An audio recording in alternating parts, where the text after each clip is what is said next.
You are watching Gatecrackers. For more videos and latest updates, please subscribe our channel. नमस्कार दोस्तों, मैं साहब सिंह स्वागत करता हूं आप लोगों का। दोस्तों आज हम लोग बात करने जा रहे हैं most important topics in network analysis, GATE exam के लिए, अदर कॉम्पिटिटिव एग्जाम के लिए भी, लेकिन यहां पे हम बात करेंगे मेनली गेट एग्जाम की बात करेंगे। अगर मोस्ट इंपॉर्टेंट टॉपिक्स कौन कौन से हैं तो यहां पे अच्छे से समझिएगा। जो पहला टॉपिक है हमारा टू पोर्ट नेटवर्क। तो इस टू पोर्ट नेटवर्क की अगर बात करें तो सबसे इंपॉर्टेंट तो यह है कि आप पहले वो ट्रिक देखिए जिस ट्रिक में हमने कन्वर्जन बताया है आपको कि कैसे एक टाइप के अगर टू पोर्ट नेटवर्क आपने मान लीजिए आपको जेड पैरामीटर के two port network, Z parameter बहुत आसानी से निकाल सकते हो आप। जेड पैरामीटर का आपने निकाल लिए तो बाकी रिमेनिंग 5 पैरामीटर्स भी आप H, Y, H inverse, transmission सारे आसानी से निकाल सको। उसकी ट्रिक बताई थी, कोई फॉर्मूला याद रखने की आवश्यकता नहीं है, तो वो ट्रिक आप पे बननी चाहिए क्योंकि आप केवल एक ही टाइप के पैरामीटर निकालना सीख लीजिए, बाकी कन्वर्जन आप पे बन जाएगा। तो आप सोचिए, फिर आपको हमें ऐसा नहीं बोलना पड़ेगा कि Z पैरामीटर इज इंपॉर्टेंट और H पैरामीटर इज इंपॉर्टेंट। तो आप पे जो भी एक पैरामीटर बनता है वो आप निकालिए और आसानी से कन्वर्ट कर सकते हो। तो उसके लिए हमारे वीडियोस देखिएगा, ये बहुत इंपॉर्टेंट है। यहां पे जो फोकस करने वाली चीज है वो एक तो हमने बताई थी कि कैसे सीरीज या शंट नेटवर्क हो जाए तो उनके कौन से पैरामीटर, जेड पैरामीटर ऐड होते हैं या वाई पैरामीटर ऐड होते हैं। और कभी कभी ऐसा क्वेश्चन भी आ सकता है कि इनपुट की तरफ सीरीज हो गया, आउटपुट की तरफ शंट, या इनपुट की तरफ शंट हो गया, आउटपुट की तरफ सीरीज हो गया, या फिर कैस्केड हो गया। तो उस केस में, तीनों केस में, बहुत सारे केसेस बनेंगे, जैसे कि इनपुट भी सीरीज, आउटपुट भी सीरीज, दो नेटवर्क का सीरीज, या फिर इनपुट शंट आउटपुट शंट, या फिर input series output shunt, input shunt output series. इतने टाइप के केसेस बन सकते हैं। तो इनमें चारों, एक में जेड पैरामीटर ऐड होंगे, एक में वाई पैरामीटर ऐड होंगे, एक में एच ऐड होंगे, एक में एच इनवर्स पैरामीटर ऐड होंगे। और कैस्केड के केस में आपने देखा था ट्रांसमिशन पैरामीटर का जो है वो मल्टीप्लीकेशन हो जाता है। तो एक इससे रिलेटेड क्वेश्चन आ जाता है, तो इसको बहुत अच्छे से देख लीजिएगा आप। एक और यहां पे टू पोर्ट नेटवर्क में ध्यान रखने वाली चीज रहती है, और वो ये रहती है कि आपको हमने एक ट्रिक बताई थी कि आप कैसे पहचानोगे कि किसी नेटवर्क के पैरामीटर्स जो है वो पॉसिबल नहीं है, नॉट पॉसिबल। कौन से पैरामीटर नॉट पॉसिबल होंगे? उसमें हमने बताया था कि जहां इंडिपेंडेंट वेरिएबल्स में रिलेशन मिल जाए आपस में, हमने आपको बताया था वो देखिएगा, वो टाइप के पैरामीटर आप कैलकुलेट नहीं कर सकते हो उस नेटवर्क में। तो उसकी ट्रिक हमने समझाई थी आपको, तो वीडियोस देखिएगा। तो एक इस टाइप के क्वेश्चन पे भी फोकस कीजिएगा, क्योंकि एक ऑप्शन ये आ सकता है कि we can't determine these given parameters, या these parameters we can't determine. किसी सर्किट के कोई पैरामीटर हो सकता है कि इस सर्किट में जेड पैरामीटर निकाले ही नहीं जा सकते। क्यों नहीं निकाले जा सकते, उसका रीजन आपको पता होना चाहिए, वो हमने बताया हुआ था। एक बहुत इंपॉर्टेंट क्वेश्चन आता है, और वो क्वेश्चन कैसा आता है कि एक सर्किट गिवन रहता है या नेटवर्क गिवन रहता है, और यहां पे वो एक वोल्टेज सोर्स लगाते हैं और यहां पे वो लोड लगाते हैं, और बार बार इसकी वैल्यू चेंज करते हैं और इसकी वैल्यू भी चेंज करते हैं, और किसी क्वेश्चन में तो इसको फिक्स रख देते हैं, इस लोड की वैल्यू चेंज करते हैं, और अलग अलग लोड के लिए अलग अलग करंट गिवन आपको दे देते हैं। और फिर तीसरी किसी कंडीशन पे वो पूछते हैं कि ये लोड लगाने पे यहां पे करंट कितनी फ्लो करेगी। तो उसके लिए हमने आपको एक तो बताया था थेवेनिन थ्योरम से क्वेश्चन सॉल्व करना, लेकिन जब ये वेरी ना करे तब थेवेनिन थ्योरम से कर सकते हो। लेकिन अगर ये वेरी करने लगे तो सिर्फ और सिर्फ एक ही तरीका है, टू पोर्ट नेटवर्क से सॉल्व करना। टू पोर्ट नेटवर्क में भी कौन सा पैरामीटर यूज करोगे, उसके लिए हमने ट्रिक बताई थी कि आप ये पहचानिए कौन कौन से वेरिएबल वेरी हो रहे हैं, मतलब input current, output current, input voltage, output voltage, इनमें से कौन से पैरामीटर जो है वो बार बार वेरी हो रहे हैं, वो पैरामीटर किस इक्वेशन में आ रहे हैं, और वो इक्वेशन हर एक तीन पैरामीटर्स की जो एक इक्वेशन होगी, एक कॉम्बिनेशन होगा, वो कम से कम दो टाइप के पैरामीटर में मिलेगी। तो आप वो वीडियो देखेंगे तो आपको समझ में आ जाएगा। तो एक वो, ये जो क्वेश्चन है ये वेरी वेरी इंपॉर्टेंट क्वेश्चन है, ये क्वेश्चन आप जरूर कर लीजिएगा, इससे रिलेटेड एक क्वेश्चन आता है। अब हम बात करें नेटवर्क थ्योरम की। तो जब नेटवर्क थ्योरम की बात आती है तो सबसे ऊपर तो नाम आता है थेवेनिन्स थ्योरम का, और थेवेनिन्स थ्योरम कई बार डायरेक्ट ना पूछ के इनडायरेक्टली पूछी जाती है। इनडायरेक्टली कैसे? कि नेटवर्क के जितने क्वेश्चन होंगे मैक्सिमम क्वेश्चन में थेवेनिन थ्योरम का यूज रहेगा। आर इक्विवेलेंट आपको निकालना पड़ सकता है, तो थेवेनिन थ्योरम आप पे बहुत अच्छे से बननी चाहिए। और अगर थेवेनिन थ्योरम जिस पे बनती है ना, उसे नॉर्टन्स थ्योरम अलग से सीखने की जरूरत नहीं है, क्योंकि आपको पता है कि Norton's current is equal to होता है थेवेनिन वोल्टेज अपॉन आरटीएच। तो नॉर्टन्स करंट तो डायरेक्ट ही निकल आएगी और Norton's resistance is equal to होता है आरटीएच। तो आपको नॉर्टन्स अलग से सीखने की आवश्यकता ही नहीं है, थेवेनिन ही आ गए। दूसरी चीज यहां पे जो आती है वो है maximum power transfer theorem. Maximum power transfer theorem में कई बार हमें ये पता रहता है कि कब मैक्सिमम पावर ट्रांसफर होगी, जब RTH is equal to RL हो जाए। लेकिन हम ये भूल जाते हैं कि ये कंडीशन तब होती है जब लोड वेरिएबल हो और ये आरटीएच जो है ये फिक्स हो। हमने बहुत सारे टाइप के क्वेश्चन कराए हैं जिनमें आरएल को फिक्स किया है और आरटीएच को वेरी किया है, फिर पूछा है मैक्सिमम पावर ट्रांसफर निकालिए। उस केस में आर की वैल्यू अलग हो सकती है, मैक्सिमम केसेस में 0 आती है आरटीएच की वैल्यू। तो वो केस आपको देखना है और उस केस में मैक्सिमम पावर की वैल्यू कितनी होती है, वो एक्सेप्शनल केस होता है। उस केस में आपको v²/4 RTH आंसर नहीं मिलेगा, तो वो केस जरूर देख लीजिएगा, that is very very important, जो कि मैक्सिमम पावर ट्रांसफर थ्योरम का सबसे इंपॉर्टेंट और एक्सेप्शनल केस है, वो हमारे वीडियोस में आपको मिल जाएगा। एक क्वेश्चन इसमें एक और एक्सेप्शनल केस आता है कि वो क्या करता है, लोड पे मैक्सिमम पावर ट्रांसफर नहीं मांगता है, दो सर्किट बनाता है और दोनों सर्किट को आपस में कनेक्ट करता है आइदर डायरेक्टली और थ्रू एनी रजिस्टर, और बोलता है कि इस सर्किट से इस सर्किट पे कितनी पावर ट्रांसफर हो रही है, और अगर इस सर्किट से इस सर्किट पे मैक्सिमम पावर ट्रांसफर करना हो तो एक पर्टिकुलर किसी रेजिस्टेंस को वेरी करा देगा, उस रेजिस्टेंस की वैल्यू कैलकुलेट कीजिए और जो मैक्सिमम पावर ट्रांसफर हो रही है उसकी वैल्यू कैलकुलेट कीजिए। तो ये भी आपको करना है।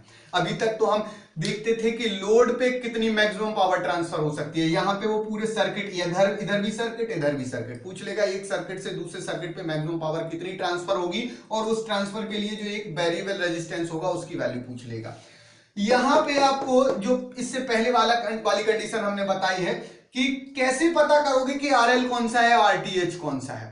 तो ध्यान रखना, जिस पे वो पूछ रहा है कि इस पे मैक्सिमम पावर ट्रांसफर करना है, तो वो सिंपल सी बात है, वो लोड कहलाएगा, जिस पर ट्रांसफर करना है। अब वो कर रहा है, मान लीजिए R2 पर ट्रांसफर के maximum power transfer to R2 कितनी होगी, और बोलेगा उसके लिए R1 की वैल्यू कितनी होनी चाहिए, मींस R1 वेरी कर रहा है वो और पावर ट्रांसफर कर रहा है इसमें, दैट मींस अब वो आरटीएच की बात कर रहा है, आरटीएच कैलकुलेट करो, तो फिर आपका RL is equal to RTH नहीं होगा। इसमें और भी केसेस होते थे जबकि लोड जो है वो कॉम्प्लेक्स फॉर्म में हो और आरटीएच प्योर रेजिस्टेंस हो तो मॉड आ जाता था। अगर लोड भी कॉम्प्लेक्स फॉर्म में, आरटीएच भी कॉम्प्लेक्स फॉर्म में, तब क्या आता था, तब एक दूसरे का कॉम्प्लेक्स कॉन्जुगेट आता था। अगर ये आरएल सर्किट होगा तो ये आरसी सर्किट, अगर ये आरसी सर्किट तो ये आरएल सर्किट। लेकिन कब, जब जिस पर पावर ट्रांसफर हो रही है वही वेरी हो रहा है। जिन लोगों ने हमारे वीडियोस देखे होंगे ये वाले, उन्हें बहुत अच्छे से समझ में आ रहा होगा, जिनको नहीं आ रहा होगा समझ में, जिन्होंने नहीं देखे वो एक बार वो वीडियोस जाके देखें। तो इसमें मैक्सिमम पावर ट्रांसफर थ्योरम में बहुत सारे टाइप के क्वेश्चन बनते हैं। हम लोग तो यही सोचते हैं कि सिर्फ एक ही टाइप का क्वेश्चन है, RL is equal to RTH या ZL is equal to complex conjugate of ZTH, लेकिन बहुत सारे टाइप के क्वेश्चन होते हैं, तो वो जरूर देख लें। एक और यहाँ पे मोस्ट इंपॉर्टेंट थ्योरम होती है जिसे बोलते हैं रेसिप्रोकल थ्योरम, और रेसिप्रोकल थ्योरम से रिलेटेड क्वेश्चन भी आते हैं। हम लोग तो सिर्फ इतना पढ़ते हैं कि इधर का वोल्टेज अगर दूसरी वोल्टेज सोर्स अगर दूसरी तरफ लगा दें तो जो दूसरी तरफ करंट फ्लो कर रही थी वो इसमें करेगी, लेकिन हमने इसमें भी बहुत सारे वेरिएशंस बताए थे, बहुत सारे टाइप के इसमें भी क्वेश्चन बन सकते हैं। तो that is very very important कि अगर मान लीजिए पहले वोल्टेज था 3 और बाद में हमने इस 3 को हटा के दूसरी जगह 5 लगा दिया, तो फिर पहली जगह पे क्या करंट फ्लो करेगी, वो कैसे हम कैलकुलेट करेंगे। तो रेसिप्रोकल थ्योरम के उस टाइप के क्वेश्चन जरूर कर लीजिएगा, वो कॉम्प्लेक्स टाइप के क्वेश्चन हो जाएंगे, टाइम कम लगेगा, लेकिन आपको अगर आपने पहले से नहीं पढ़े होंगे तो वो आप पे बनेंगे नहीं। कभी कभी सुपरपोजिशन का क्वेश्चन आ जाता है, आप कैसे पहचानोगे, बहुत आसान होता है। जब किसी सर्किट में बहुत ज्यादा सोर्स लगे हों, दो से ज्यादा, तीन लगे हो, चार लगे हो, तो आप कोशिश कीजिए कि उसको सुपरपोजिशन थ्योरम से क्या सॉल्व कर सकते हैं। अगर डायरेक्टली नहीं हो रहा है, डायरेक्टली मतलब एक हमने ब्रह्मास्त्र बताई थी एक्स मेथड, उससे अगर नहीं हो रहा है तो सीधा सीधा आपको सुपरपोजिशन थ्योरम पे जाना है। अगर दो से ज्यादा सोर्सेज लगे हो, दो पे भी आप ट्राई कर सकते हो। तो कई बार कुछ ऐसे कॉम्प्लिकेटेड क्वेश्चंस हो जाते हैं जो डायरेक्टली आप केवीएल केसीएल या जिन्होंने हमारी वो एक्स वाली ब्रह्मास्त्र मेथड पढ़ी है उससे नहीं हो रहा है, तो उसको सिर्फ और सिर्फ आपको सुपरपोजिशन थ्योरम से करना है। बाकी जो थ्योरम्स हैं उनके क्वेश्चन अगर आएंगे भी तो वो थेवेनिन की हेल्प से नॉर्मली बन जाते हैं। थेवेनिन में एक वो टाइप का क्वेश्चन जरूर आता है कि जो हमने टू पोर्ट नेटवर्क में बताया है कि यहाँ एक नेटवर्क होगा, इधर एक वोल्टेज सोर्स लगा होगा, यहाँ रेजिस्टेंस को बार बार वेरी करके अलग अलग करंट बताएंगे और फिर तीसरे रेजिस्टेंस पे करंट पूछ लेंगे। तो उसको थेवेनिन से तो कर ही सकते हैं, लेकिन सबसे बढ़िया तरीका है कि हमने आपको टू पोर्ट नेटवर्क के पैरामीटर से सॉल्व करना बताया था, तो उसी से किया कीजिए, उसको थेवेनिन से मत कीजिए, उससे ज्यादा आसानी से वो क्वेश्चन सॉल्व हो जाएगा। इसके बाद जो हम बात कर रहे हैं एक ब्रह्मास्त्र मेथड की, ये दो टॉपिक हो चुके हैं। तीसरा टॉपिक ये यूजिंग एक्स मेथड। ये एक्स मेथड जिन्होंने देखी नहीं है वो पहले हमारा ब्रह्मास्त्र ऑफ नेटवर्क एनालिसिस जरूर देख लीजिए। उससे बहुत सारे टाइप के, मतलब उसमें केवीएल केसीएल जितने भी अदर क्वेश्चंस रहते हैं जो थ्योरम से रिलेटेड नहीं रहते हैं लेकिन सिंपल कॉम्प्लिकेटेड टाइप के क्वेश्चंस रहते हैं, वो बहुत ही आसानी से आप सॉल्व कर सकते हो। कोई भी एक कॉम्प्लिकेटेड सर्किट गिवन हो, किसी एक ब्रांच की करंट पूछ रहे हैं, उसको एक्स मानिए और उसमें हमने बताया था कि कैसे घूमते घूमते आप सीधे सोर्स एलिमेंट तक पहुंच जाओगे और वहां से आपको एक्स की वैल्यू पता चल जाएगी और एक्स की वैल्यू पता चलते ही आप हर ब्रांच की करंट, हर ब्रांच के अक्रॉस वोल्टेज बहुत ही आसानी से कैलकुलेट कर सकते हो। तो वो मेथड जरूर आप पढ़ लीजिएगा। यहां पे कई बार एक ऐसा क्वेश्चन भी आ जाता है कि यहां पे एक नेटवर्क 1 दे दिया, यहां पे एक नेटवर्क 2 दे दिया और यहां पे मान लीजिए कि आपको एक करंट सोर्स लगा दिया 2 मिली एम्पियर का, या फिर रजिस्टर भी लगाया है और लिखा हुआ है कि यहां से करंट जो फ्लो हो रही है वो 2 मिली एम्पियर करंट है, ये 2K है। और इधर एक रेजिस्टेंस लगा दिया 1K का और यहां पे एक करंट सोर्स लगा दिया 1 मिली एम्पियर का। आपसे वो पूछ लेगा कि इसके अक्रॉस वोल्टेज V0 की वैल्यू बताइए। इस टाइप के क्वेश्चन में आपको क्या करना होता है, आपको हमने एक ट्रिक बताई थी कि जैसे ही केसीएल हम देखते हैं कि एक नोड पर आने वाली और जाने वाली धाराओं का योग जो है वो बीजगणितीय योग शून्य होता है, यानी कि जो इनकमिंग करंट का summation is equal to outgoing current का समेशन, या फिर algebraic sum of all incoming and outgoing current will be equal to 0। Similarly network के लिए भी वो थ्योरम एप्लीकेबल होती है। किसी भी नेटवर्क पे जितनी करंट आती है उतनी ही करंट उससे जाती है। That means incoming and outgoing current का जो अलजेब्रिक सम है वो नेटवर्क के लिए भी 0 होगा। तो अगर आप बोलो कि यहां से 2 मिली एम्पियर जा रही है इस पे, तो इससे 2 मिली एम्पियर लौट के भी आएगी। ये कॉन्सेप्ट आपको ध्यान रखना है। और 2 मिली एम्पियर इधर से आ रही, 1 मिली एम्पियर इधर से आ रही, तो ये 1 और ये 2 इस पर दोनों, अब इस नोड पे इधर से 1 इधर से 2 तो टोटल हो गई 3, इधर से 3 आ रही। जब 3 आ रही है 1 के रजिस्टर में तो इसके अक्रॉस वोल्टेज कितना हो जाएगा 3 इंटू 1 मतलब 3 वोल्ट। लेकिन जहां से करंट इन होती है वो प्लस होना चाहिए, जहां पे आउट होती है वो माइनस। क्वेश्चन में तो अपोजिट पूछा है, that means V0 is equal to -3 volt हो जाएगा इस क्वेश्चन का। नॉर्मली लोग क्या करते हैं, गलती ये कर देते हैं कि 2 इंटू 2 इसके अक्रॉस वोल्टेज 4 हो गया और ये दोनों पैरेलल में लगे होने लगता है तो 4 वोल्ट ही इसके अक्रॉस आएगा, जो कि गलत हो जाता है क्योंकि ये एक नेटवर्क है, ये भी नेटवर्क है, ये शॉर्ट सर्किट नहीं है। यहाँ कुछ ना कुछ एलिमेंट कनेक्ट हो सकता है, कुछ ना कुछ एलिमेंट कनेक्ट होगा तो जो वोल्टेज इसके अक्रॉस वही इसके अक्रॉस नहीं होगा। तो यहाँ कॉन्सेप्ट क्या है कि किसी भी नेटवर्क पर आने वाली करंट जितनी होगी उतनी ही करंट जाने वाली होगी। तो ये भी एक इंपॉर्टेंट क्वेश्चन है जो आप यहाँ पे आ सकता है, इस टाइप का एक क्वेश्चन आप पे बनना चाहिए। तो ये एक्स मेथड की तो हमने बहुत सारे क्वेश्चन कराए हुए हैं, ये बहुत इंपॉर्टेंट मेथड है। एक तो वीडियो डायरेक्ट इसी मेथड पे हमने बनाया हुआ है और इसके बाद नेटवर्क के जितने भी क्वेश्चन कराए हैं या एनालॉग इलेक्ट्रॉनिक्स के भी जितने क्वेश्चन कराते हैं उनमें जहां भी ऐसा सर्किटरी बनती है वहां पे हर क्वेश्चन को हम एक्स मेथड से ही सॉल्व करते हैं। इनफैक्ट हमने कंट्रोल सिस्टम में भी ब्लॉक डायग्राम के क्वेश्चन जो सॉल्व किए हैं वो एक्स मेथड की सहायता से किए हैं। वो सिमिलर मेथड है, एक्स मेथड आप पे बननी चाहिए। अब हम बात करते हैं यहाँ पे चौथे टॉपिक की, वो है ग्राफ थ्योरी। आपका ग्राफ थ्योरी में द मोस्ट इंपॉर्टेंट जो क्वेश्चन आता है वो आता है रेगुलर ग्राफ का, कि एक रेगुलर ग्राफ बना हुआ है रेगुलर ग्राफ क्या होता है वो आप देख लीजिएगा वीडियोस में। उस रेगुलर ग्राफ के कितने टोटल पॉसिबल ट्री हो सकते हैं, तो उसके लिए आपको एक रिड्यूस इंसिडेंट मैट्रिक्स निकालना पड़ता है। पहले तो incident matrix, then reduce incident matrix, और रिड्यूस इंसिडेंट मैट्रिक्स का ट्रांसपोज, और दोनों का मल्टीप्लाई करके आपको उसका डिटरमिनेंट निकालना होता है। तो वहां से आपको रेगुलर ग्राफ में नंबर ऑफ पॉसिबल ट्री आपको मिल जाते हैं डायरेक्टली। ये क्वेश्चन तो आता है, लेकिन अब वो थोड़ा सा दिमाग घुमा के क्वेश्चन करने लगे हैं। कैसे कि मान लीजिए कि आपको 3 या कोई 6 ब्रांच का रेगुलर ट्री है, 6 ब्रांच रेगुलर ग्राफ है, 6 ब्रांच का रेगुलर ग्राफ है। उस ग्राफ के लिए आपने रिड्यूस इंसिडेंट मैट्रिक्स बनाया, उसका ट्रांसपोज बनाया, उसका डिटरमिनेंट निकाला, और हम एज्यूम कर रहे हैं कि लेट आंसर आ चुका है आपका 100। अब वो क्वेश्चन कैसा देगा, क्वेश्चन में वो 6 की जगह 7 ब्रांच रख देगा। अब पूछेगा आपसे पॉसिबल ट्री, और आंसर ऑप्शन में क्या लिखेगा, ए ऑप्शन लिखेगा 70, बी ऑप्शन लिखेगा 90, सी ऑप्शन लिखेगा 100 और डी ऑप्शन लिखेगा 110। अब नॉर्मल सी बात है कि जब 6 ब्रांच के लिए आंसर 100 आना था, तो 7 ब्रांच जो है, मतलब रेगुलर ग्राफ में एक एक्स्ट्रा ब्रांच जोड़ दी। तो आप तो पहले रेगुलर का आंसर निकाल लीजिए, 100 आ रहा है, अब एक एक्स्ट्रा ब्रांच है तो ये तो कंफर्म है ना कि उससे ज्यादा ही आएगी, तो ये 2 ऑप्शन तो वैसे ही गलत हो गए। और अगर 6 होती ब्रांच तो ये आंसर था, मतलब ये भी गलत हो गया, तो कंफर्म आंसर क्या होगा, ये होगा। तो इस टाइप की हिडन ट्रायल मेथड से क्वेश्चन सॉल्व होगा ये।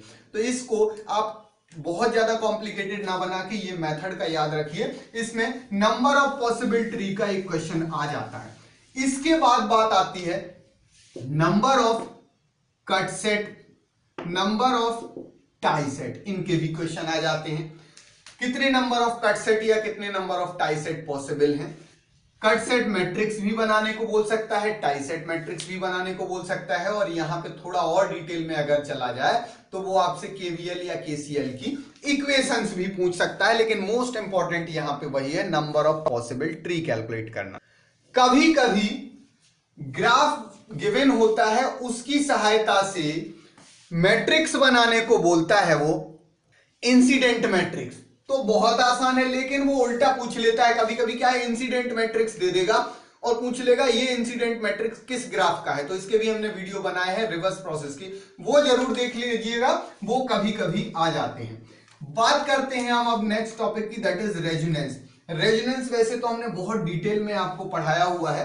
रेजोनेंस के लगातार क्वेश्चन आते हैं बहुत सारे, लेकिन इंजीनियरिंग सर्विसेज में गेट में अभी तक रेजोनेंस के क्वेश्चंस नहीं आ रहे हैं, क्योंकि ये मेमोरी बेस्ड क्वेश्चन हो जाते हैं, नॉर्मली फॉर्मूला बेस्ड क्वेश्चन हो जाते हैं, वो इंजीनियरिंग सर्विसेज में आते हैं। तो ये बहुत ज्यादा इंपॉर्टेंट टॉपिक नहीं है गेट के हिसाब से देखें, फिर भी थोड़ा थोड़ा आप पे बनना चाहिए। जैसे रेजोनेंस फ्रीक्वेंसी कैसे निकालते हैं सीरीज सर्किट की, और पैरेलल आरएलसी सर्किट की, और सिलेक्टिविटी, क्वालिटी फैक्टर, थोड़ी थोड़ी चीजें बताई थी, लेकिन वो सब हम बोलेंगे अगेन कि फॉर्मूला बेस्ड क्वेश्चन है। तो बहुत ज्यादा गेट में आप एक्सपेक्टेशन मत रखिए, रेजोनेंस के क्वेश्चन नॉर्मली नहीं आते हैं गेट में। इंजीनियरिंग सर्विसेज में बहुत ज्यादा आते हैं, क्योंकि वहां पे टाइम लिमिट होती है, तो फॉर्मूला बेस्ड ही क्वेश्चन आते हैं।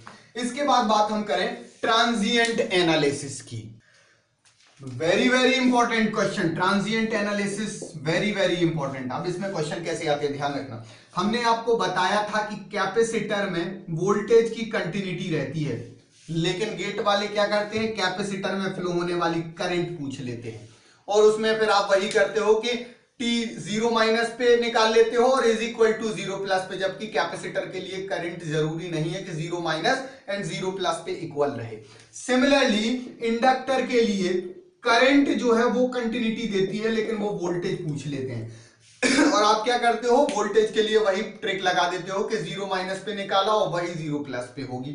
किसके लिए, इंडक्टर में वोल्टेज के लिए आप लोग कंटिन्यूटी लगा देते हो, जो कि गलत है। तो वैसे केस में क्या किया जाए, मान लीजिए आपसे कैपेसिटर की करंट पूछ ली, तो आप पहले करंट मत निकालिए ना, आप पहले वोल्टेज ही निकालिए कैपेसिटर के अक्रॉस, जो मेथड आपको पता है उस मेथड से, और फिर आपको करंट इज इक्वल टू पता है C dV बाई dt। तो जब वोल्टेज आ जाएगा तो डिफरेंशिएट करके और C का मल्टीप्लाई करके आपको कैपेसिटर में फ्लो होने वाली करंट मिल जाएगी। तो डायरेक्टली कभी कैपेसिटर की करंट मत कैलकुलेट कीजिए, ध्यान रखने लायक चीज। सिमिलरली इंडक्टर में आप पहले करंट निकालिए, इंडक्टर के लिए पहले क्या निकालिए, करंट, और फिर V is equal to L di by dt करके इंडक्टर के अक्रॉस वोल्टेज बहुत आसानी से निकाल सकते हो।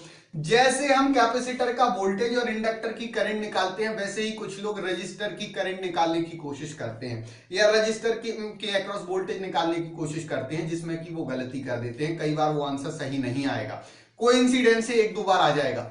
उसके लिए हमने अलग तरीका बताया है कि पहले ये देखो कि उस सर्किट में इंडक्टर या कैपेसिटर क्या लगा है। इंडक्टर लगा है तो उसकी करंट निकालो, कैपेसिटर लगा है तो उसका वोल्टेज निकालो, देन फिर केवीएल केसीएल या फिर जो हमारी एक्स मेथड है, उस एक्स मेथड का यूज करते हुए घूमते घूमते उस रजिस्टर तक आओ जिस रजिस्टर की करंट या वोल्टेज आपसे पूछी गई है। ये वेरी वेरी इंपॉर्टेंट टॉपिक है, इससे बहुत क्वेश्चन आते हैं।